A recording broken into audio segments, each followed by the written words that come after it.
તાજેતરમાં ભવનાથ વિસ્તારમાં ગંદકી ફેલાવનારાઓ સામે એસડીએમનું કડક વલણ અને એજન્સીઓને આપી આગામી ચેતવણી. અને વાત કરીએ તો જૂનાગઢના સુપ્રસિદ્ધ યાત્રાધામ ભવનાથ તેમજ ગિરનાર પર્વત તેની તળેટી દરમિયાન વર્ષ દરમિયાન દેશ વિદેશમાંથી મોટી સંખ્યામાં લોકો જ્યારે યાત્રાએ આવતા હોય છે, ત્યારે ભવનાથ તેમજ યાત્રાધામ વિસ્તારને સ્વચ્છ સુઘડ રાખવા વહીવટીતંત્ર દ્વારા ભાર આપવામાં આવી રહ્યો છે. અને ભવનાથ વિસ્તારમાં કેટલીક જગ્યાઓ પર ગંદકી ફેલાતી હોવાનું જાણ એસડીએમ ચરણસિંહ ગોહિલને થતાં આ વિસ્તારમાં તેમણે રાઉન્ડ લગાવ્યા બાદ કામમાં રોકાયેલી એજન્સીઓને રાઉન્ડ ધ ક્લોક બાદ સ્વચ્છતા માટેની કાર્યવાહી કરવા જણાવ્યું છે. અને જનતાના કોઈ પણ ખામી જણાશે તો તેઓ એજન્સી સામે દંડાત્મક અને કડકમાં કડક કાર્યવાહી આવનાર હોવાનું એસડીએમ ચરણસિંહ ગોહિલ દ્વારા મીડિયા સમક્ષ પ્રતિક્રિયા આપતા જણાવ્યું હતું.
તે ભલન પહેર્યા શું થઈ ગયું? સંડા શિયાળો થાય.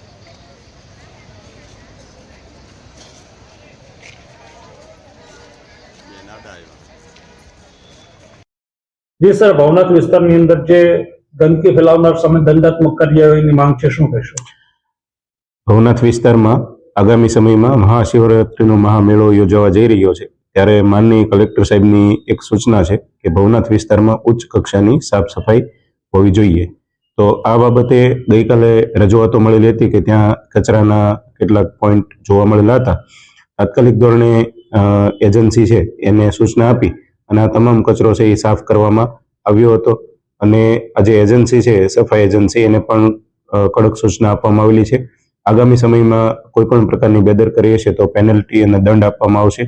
અને ઉચ્ચ કક્ષાએ પવિત્ર યાત્રાધામ વિકાસ બોર્ડને પણ અહેવાલ કરવામાં આવશે. આગામી સમયમાં સફાઈ ઉચ્ચ કક્ષાની જળવાય એના માટે તંત્ર દ્વારા તમામ કાર્યવાહી કરવામાં આવશે.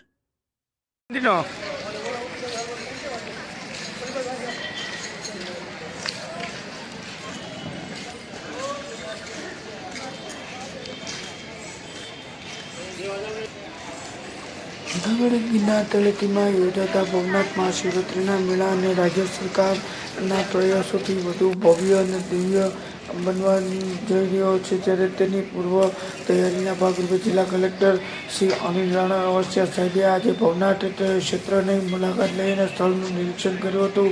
આ ઉપરાંત સાધુ સંતોને મોટી સંખ્યામાં પધારતા ભાવિકોને સુગમતા માટે અધિકારીઓ સાથે જરૂરી પરામર્શ કરી અને જરૂરી દિશાનિર્દેશો આપ્યા હતા. અને જિલ્લા કલેક્ટરશ્રીએ ભવનાથ મંદિરની મુલાકાત લીધી. તે દરમિયાન તેમણે ખાસ મહાશિવરાત્રિના રાત્રે મૂર્તિઘરમાં સાધુનું સ્નાન સમયે આવશ્યક વ્યવસ્થાઓ સુનિશ્ચિત કરવા સંબંધી અધિકારીઓને જરૂરી સૂચના આપી હતી. જિલ્લા કલેક્ટરશ્રીએ જણાવ્યું કે મહાશિવરાત્રિના મેળાનું ભવ્ય આયોજન થવા જઈ રહ્યું છે, જ્યારે જિલ્લા વહીવટીતંત્રની પૂર્વ તૈયારીના ભાગરૂપે નિરીક્ષણ કરવામાં આવી રહ્યું છે અને મહાશિવરાત્રિના મેળાના પદાધિકારીઓ સાથે રહીને આયોજન કરવામાં આવી રહ્યું છે.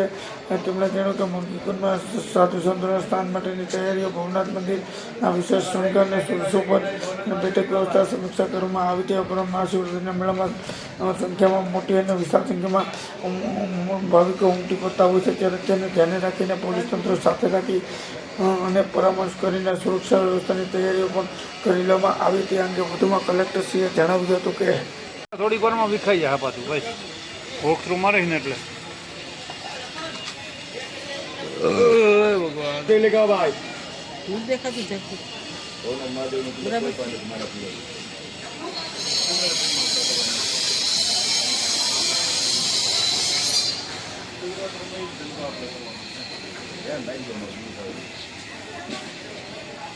દાદા બુટ અંદર ઘોડા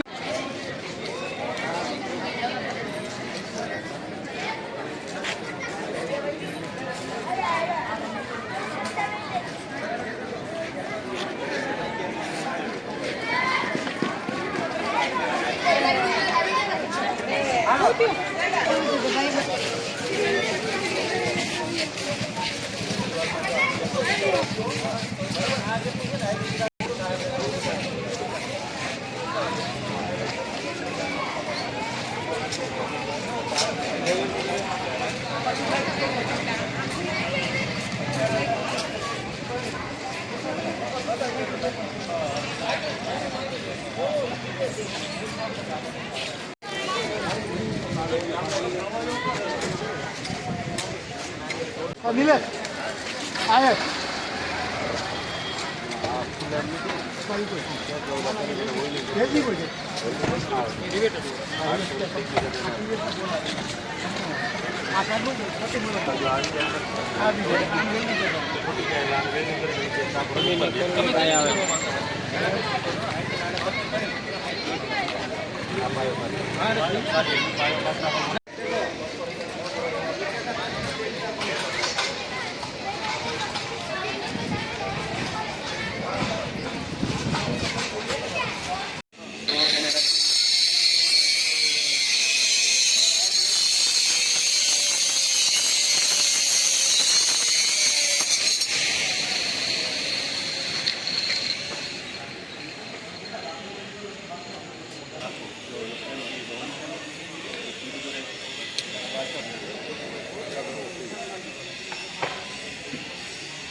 બેન વાત કરો. અંદર અંદર ઘોડામાં.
અહીંયા સર આપણે છે ને કેમ્પસમાં એક રેલિંગ કરવાના છીએ. એની 3 થી 4 ડિઝાઇન હતી. એ ડિઝાઇનમાં તમારી જરૂર હતી એટલા માટે જ આજે સાહેબે બોલાવ્યા હતા. તો એ રેલિંગ અમે આપણે પ્રેઝન્ટેશન આપીએ એ સારી છે. એ સારી છે. માણસ આવે ત્યાંથી બહાર થઈ એટલે એન્ટ્રી લેવી પડે. અંદર એન્ટર થાય દર્શન કરીને તરત બહાર આવી ઝીકઝાક ને એ રીતના બધું છે. મંદિર ખુલ્લું કરવું ખુલ્લું થઈ જાય.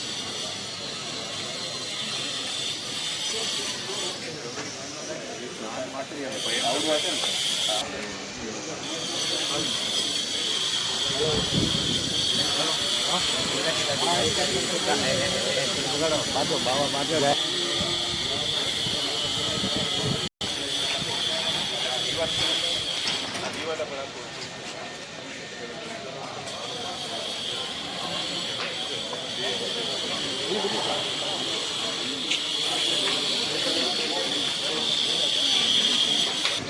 દાદા બુટ ચપ્પલ પર ઘોડામાં જવા દે.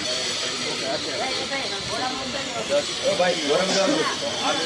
ઘોડામાં જવા દો. ઘોડામાં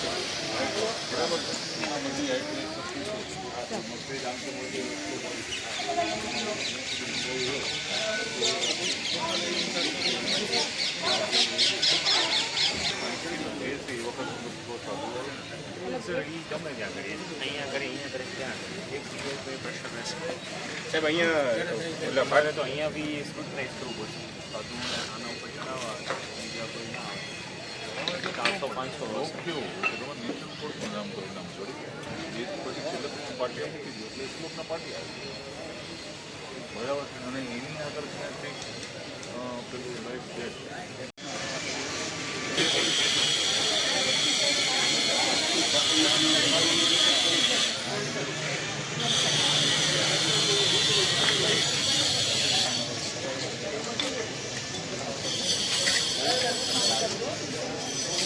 અંદર સુરત બનાવવાનો. હા એ બનાવે છે. એમાં જે ઉપરની લાઈન એક બનાવવાની બાકી છે.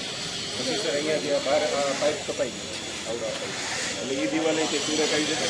અને આ જે પેરેલલ આખો દાદરો બને છે ને દાદરા પેરેલલ આ બાજુ માણસો આ દિવાલ અચ્છા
હાલો ભૈયા.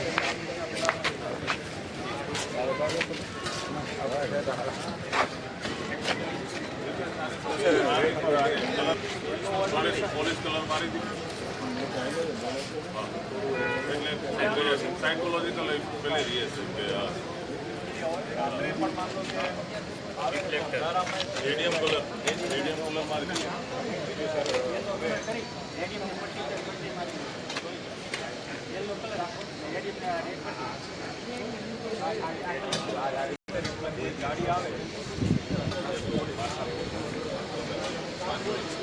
પાડવા માટે બ્રેકિંગ બેડ માટે ફોટો પાડવા.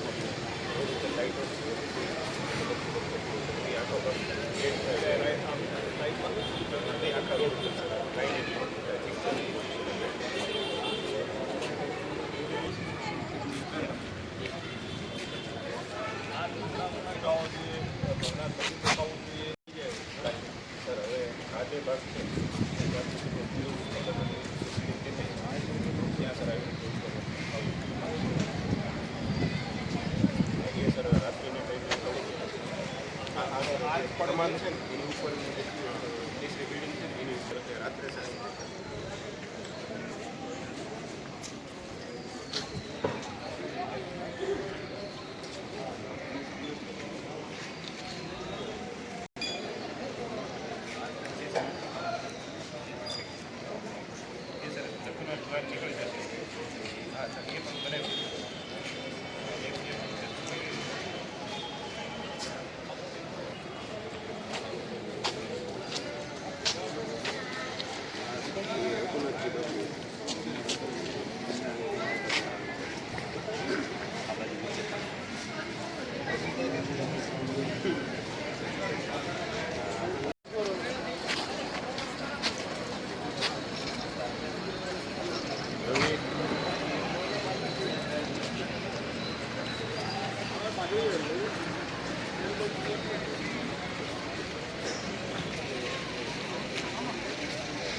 સામાન તમારે ડિવાઈડ કરવો પડશે અલગ મુવમેન્ટ એવું ઠીક કરવી પડે કારણ કે આ લોકો ડમ્પ કરીને પહેલેથી લઈ આવે બધો સામાન આવી ગયો 4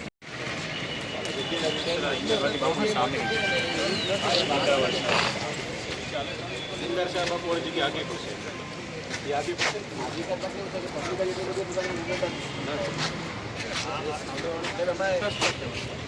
પાછળ વળી બાજુ મોટાવાળાનો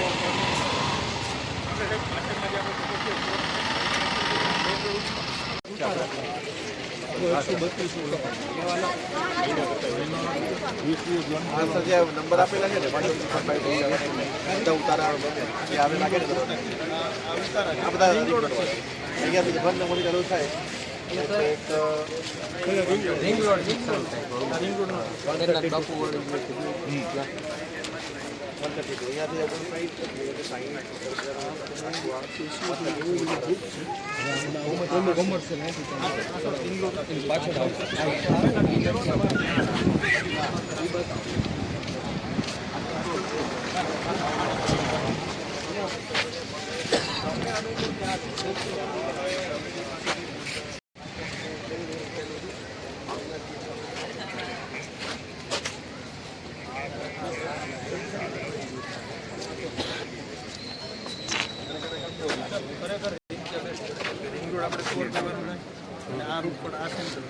ત્યાં કોઈને ઉત્તર આપીએ પોલીસ ચોકીની બાજુ સર અમે જોઈ બ્રાન્ચ સાહેબ રોડનું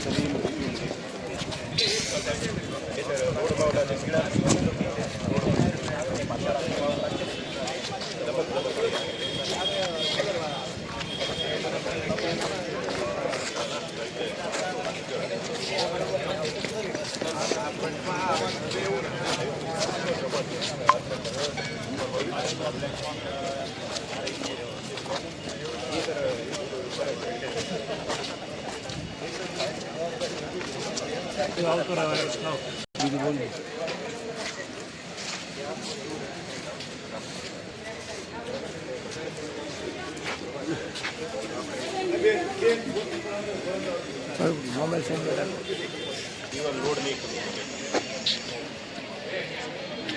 પછી સર અહીંયા સર જે આ બધું અનઇવન હતું એ કાઢી આ જે લાઈન છે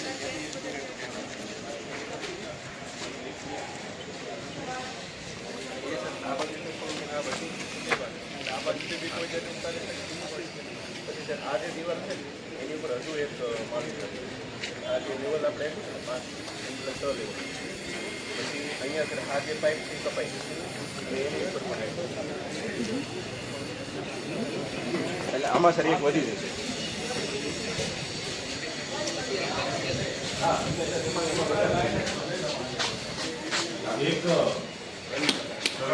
બે લાઈન વધી છે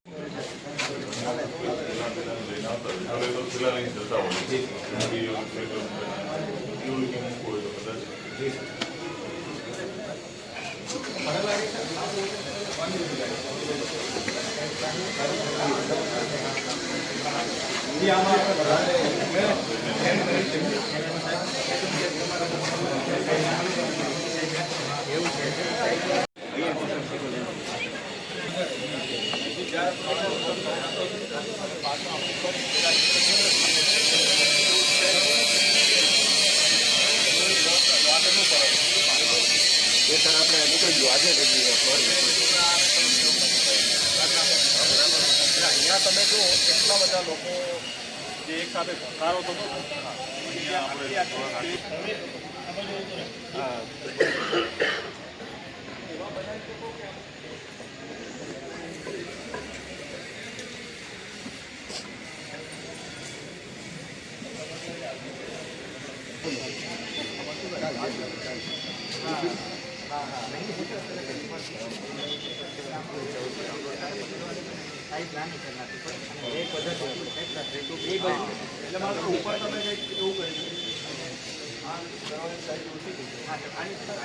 मान लो कि कोई लाइन આપણે અહીંયા ઉદાહરણ આપીએ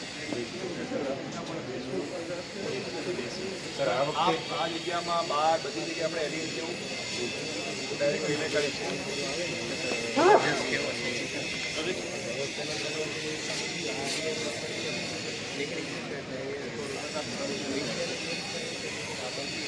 આ સર આ બધો વાયરિંગ છે ને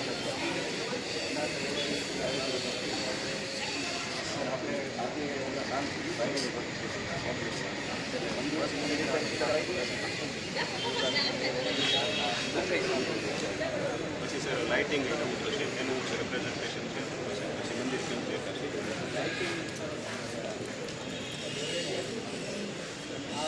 આ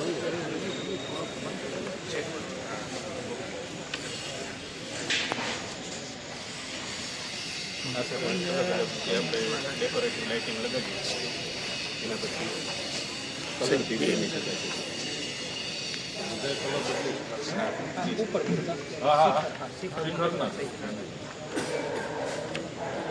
પેલાનું કરી દે આખો પાછળનું કોણ જૂના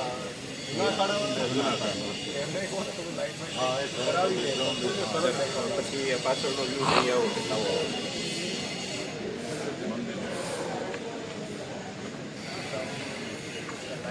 લાઇટિંગ પ્રોજેક્શન જ છે સર. આ સામેનું જે છે એ સર આવું દેખાશે.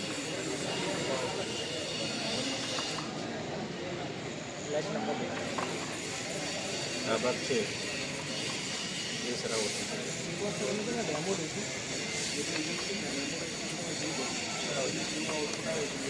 કુંડ સર આવો દેખાશે ઇલ્યુમિનેશન પછી.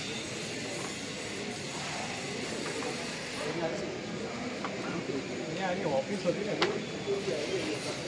અહીંયા વર્ડ કોઈ બી બદલી શકાશે. સર થ્રીડી પેઇન્ટિંગ આપણે બનાવ્યા હતા ને સર એમને કાઢું જરૂરદાર થ્રીડી પેઇન્ટિંગ આખો છે ને આખું સિંધીનું બહુ મેં છે ને એક પાર્ટિસિપેટ કર્યું હતું એ થશે ને તો આખું લુક જ એનો જોરદાર. સર એક ભાગમાં છે ને ભવનાથ મંદિરનો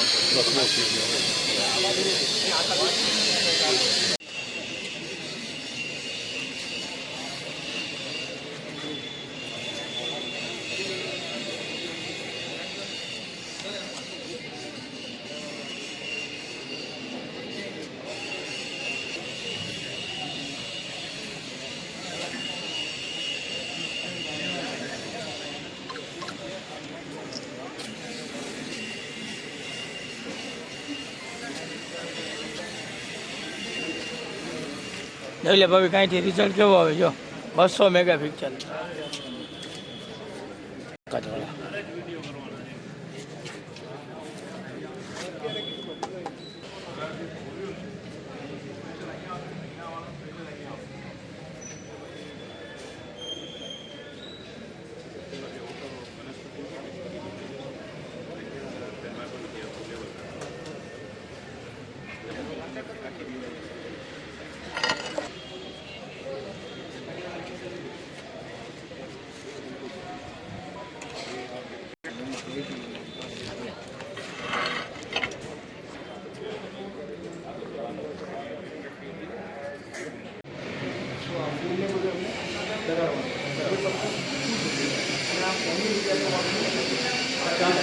સર આજે 17 છે એની ઉપરનો આંકડીઓ છે એ સર આખો એ જ કલરનો સાકારમાં પછી આજે ચાંદીનું 17 છે એ બી આખું ગોલ્ડન એ સર 3 દિવસ સિટીમાં હોય તેનું સર યુનિટ અંદર આવે અંદર અને એનો પડદો છે પ્રિન્ટેડ આવશે એમાં ભવનાથ મહાદેવનો સારામાં સારો ફોટો હોય અને એ લોકો એને 3D પ્રિન્ટ કરે. જ્યારે આરતી છે ત્યારે કોઈ બટન દબાવે તો પડદો ધીમે ધીમે ઊંચો થશે અને આરતી ચાલુ થશે. અને એમાં આપણે અંદાજિત માહિતી થતા હોય એવું બધું જો એમાં બધી લિંક છે એ તમારે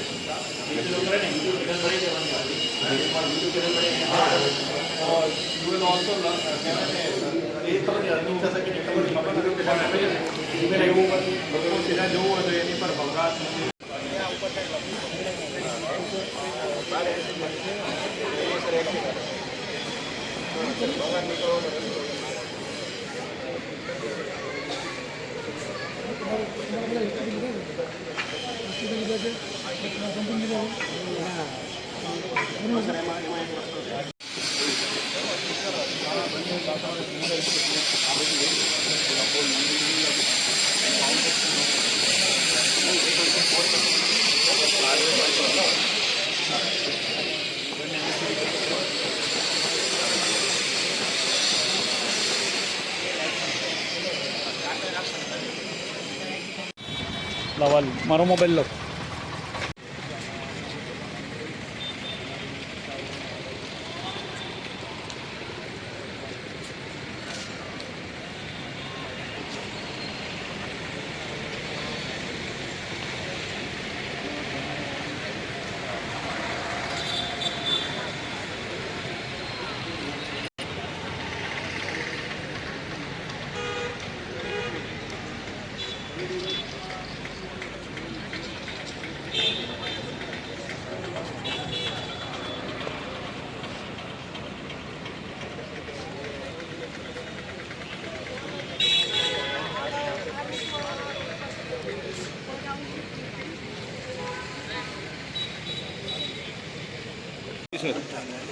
મુલાકાત આજે લીધી છે, શું કહ્યું? કરે ચલો રવિ તારો મોબાઈલ અંદર રાખતો ભાઈ. હા હા, નીચે નીચે જી આગામી મહાશિવરાત્રિના પર્વને લઈને જિલ્લા વહીવટી તંત્ર દ્વારા સ્થાનિક સાધુ સંતો પદાધિકારીઓ સાથે સંકલનમાં રહીને તૈયારીઓ શરૂ કરી દેવામાં આવી છે. અગાઉ પણ અમારી લગભગ 3 વિઝિટ થઈ ચૂકી છે. આજની વિઝિટમાં ખાસ તો મહાશિવરાત્રિના દિવસે જ્યારે મૃગેશ કુંડમાં જ્યારે સાધુઓ સ્નાન કરતા હોય છે એની આખી તૈયારીના ભાગરૂપે અને મહાશિવરાત્રિમાં આ જે મંદિર છે ભવનાથ મહાદેવનું જે મંદિર છે એનું કેવી રીતે આપણે શણગાર કરવું, સુશોભન કેવી રીતે કરવું, લોકો માટેની બેઠક વ્યવસ્થા કેવી રીતે કરવી, વધુમાં વધુ લોકો આ મૃગીકુંડનું સ્નાન જે છે એ નિહાળી શકે એના માટે એલઈડી વગેરેની કેવી વ્યવસ્થા કરવી અને જે ક્રાઉડ આવતું છે એના મેનેજમેન્ટ માટેની આખી વ્યવસ્થા પોલીસ તંત્ર સાથે રહી અને અમે આજે જોઈ છે. ભવનાથ મંદિરની અંદર અમુક એવા સ્ટ્રક્ચર હતા કે જે વધારે ભીડભાડ થાય તો નતરૂપ હતા, એને પણ રિમૂવ કરવામાં આવે છે. આગામી સમયમાં અહીંયા એક સરસ મજાનું લાઇટિંગ કરવામાં આવશે, લોકોના પગરખા વગેરે રાખવા માટેની સુવિધા ઊભી કરવામાં આવી છે. લોકો એક પર્ટિક્યુલર પોર્શનમાંથી એન્ટ્રી કરે, દર્શન કરે અને એક પર્ટિક્યુલર પોર્શનમાંથી જ બહાર નીકળે એ રીતે સિસ્ટમેટિક રીતે આખું લોકોનું જે મુવમેન્ટ થાય એની પણ વ્યવસ્થા અમે આજે એની રિવ્યૂ કર્યો છે અને આગામી સમયમાં તમામ વ્યવસ્થા ઊભી થઈ જાય એનું સતત અમે મોનિટર કરતા રહીશું. ખાસ કરીને જે દબાણ છે એને દૂર કરવા માટે કયા પ્રક્રિયા કેટલા એકરમાં? ખાસ તો દબાણ અમે જે પાર્કિંગના પોઈન્ટને લઈને ખાસ અમે અગાઉ પર રિવ્યૂ કર્યું છે. આ વખતે અમારો વિચાર એવો છે કે જે આપણા ના દરવાજા છે ત્યાંથી લઈ દેવડી ગેટથી લઈને તમામ આખા રૂટમાં જ્યાં જ્યાં એવું લાગે છે કે જ્યાં દબાણ છે અને જે ટ્રાફિકમાં આપણને નડતરરૂપ થાય છે એને અમે સતત રિમૂવ કરી રહ્યા છીએ. સાધુ સંતો સાથે રહીને પણ આખા અમે રવેડીનો જ રૂટ છે એનું પણ નિરીક્ષણ કર્યું છે. ત્યાં પણ જ્યાં જ્યાં નાના મોટા દબાણો લાગે છે એને પણ અમે સતત રિમૂવ કરી રહ્યા છીએ અને મહાશિવરાત્રિ સુધી આ દબાણો દૂર કરવાની જે પ્રક્રિયા છે સતત ચાલતી રહેશે. ભવનાથ વિસ્તારમાં સર ખાસ કરીને ભવનાથ વિસ્તારમાં ખાસ કરીને આપણે જોયું કે જે નતરૂપ દુકાનો હતી એના જે પતરા બહાર હતા અમુક જગ્યાઓ જે કોર્ડનિંગ કરી દેવામાં એ તમામ ખુલ્લી કરવામાં આવી છે અને અમે આશા રાખીએ છીએ કે આ વખતે પરિક્રમા જે છે એ આપણી રદ રહી છે એટલે વધારે લોકોનો ઘસારો રહી શકે અને એ જે આ છે એ ધ્યાને લઈને જ અમે વધુમાં વધુ લોકોને અહીંયા કવર કરી શકીએ અને સુવિધા આપી શકીએ એ પ્રકારનું આયોજન કરીએ છીએ.